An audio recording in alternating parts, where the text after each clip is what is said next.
नमस्कार, आपण पाहताय लोकराज्य न्यूज 24। पाहुयात महत्त्वाची बातमी। 0% व्याजदराने पैसे दिल्यावर तुम्ही पण वेळच्या वेळी पैसे फेडायची सवय लावा ना। सारखंच फुकटात आणि सारखंच माफ कसं व्हायचं असे म्हणत अजित पवारांनी कर्जमाफीच्या मागणीवरून शेतकऱ्यांना सुनावले। सोमेश्वर सहकारी साखर कारखान्याच्या 64व्या गळीत हंगामाचा शुभारंभ झाला। या कार्यक्रमात बोलताना अजित पवारांनी सातत्याने शेतकरी कर्जमाफी करण्यावरून नाराजी व्यक्त केली।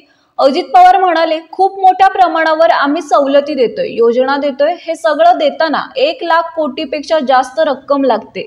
आम्ही जाहीरनाम्यात लिहिलं होतं, शेवटी आम्हाला करता येईना। काल या नेते मंडळींना बच्चू कडू, राज शेट्टी, अजित नवले खूप जण आम्ही बसलो होतो। आम्ही चर्चा करून तो निर्णय 30 जूनला घ्यायचं ठरवलं।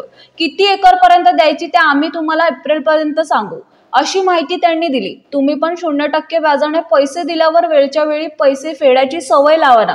सारखंच फुकटात सारखंच माफ कसं व्हायचं असं नाही चालत, अशा शब्दात अजित पवारांनी कर्जाची परतफेड न करणाऱ्या शेतकऱ्यांना सुनावले। महाराष्ट्रातील महत्त्वाच्या आणि ताज्या बातम्या पाहण्यासाठी आजच आमच्या लोकराज्य न्यूज 24 न्यूज चॅनलला YouTube वर सबस्क्राइब करा आणि बेल आयकॉन प्रेस करा।